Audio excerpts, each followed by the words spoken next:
Good afternoon and welcome to Tuesday's edition of the Warrior Daily. I'm Cameron Weidenfeller, joined by men's basketball coach David Greer. Nice way to end the season over 16th ranked Lake Superior GLIAC champs, 10 straight wins.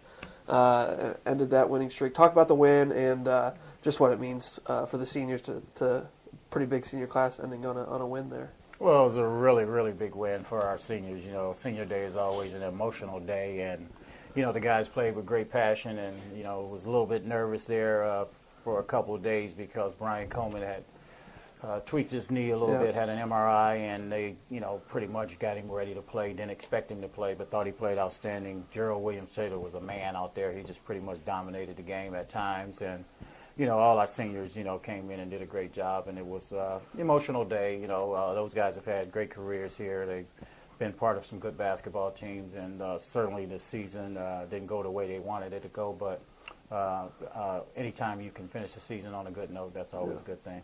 GLIAC just announced that Brian Coleman, Shane Phillips were second teamers, and Shane Phillips and Gerald Williams-Taylor on the all-defensive team. Are you more proud of the guys on the all-defensive team than the first or second team? I think that's something you'd probably be more proud of. No question, it's the defensive guys, and we've had a couple of guys on the all-defensive team for a number of years here, and to me that's the ultimate respect because those are things you do every night. You get to defend and rebound, and Gerald has had an outstanding year in that area. 9 times out of 10 he's undersized and guarding somebody bigger, and Shane has always guarded the toughest offensive player, and has some tough nights trying to chase those guys down sometimes. But defense is really, really where you lay your hat at. Especially here at Wayne State, and unfortunately, it wasn't one of our better defensive teams, but it's certainly something to build on. Yeah, you look up and down that first team and their scorers that Gerald Williams-Taylor, Shane Phillips had to deal with every night. What will you take away from this year? What are some of the memories that you'll have and some of the highlights that you guys will moving into next year? Well, really it's, like I said, it's been a really disappointing year from the standpoint of, our expectations was really high. But, just like any time you can't control, the injuries, and obviously really disappointed in Mike Hollingsworth not being able to play his senior year.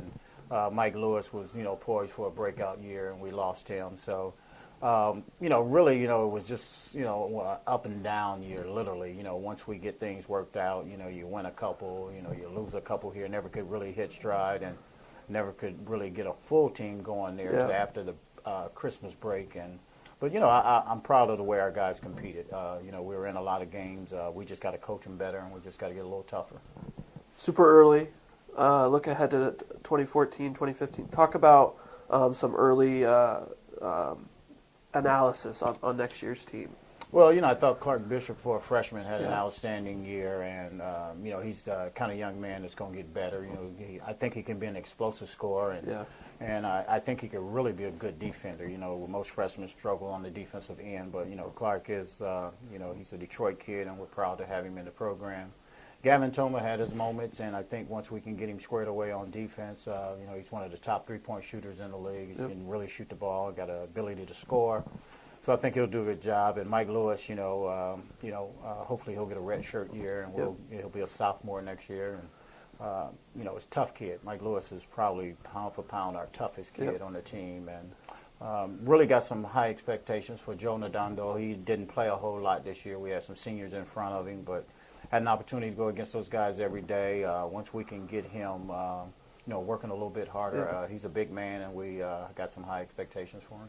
All right, well, it was a disappointing season, but there were some highlights, and look forward to talking to you before we know it. Next season will be here. Thanks for the time, Coach. Thank you, Cam. Thanks for watching this edition of the Warrior Daily, and be sure to log on to WSUathletics.com for that GLIAC postseason awards released sometime this week.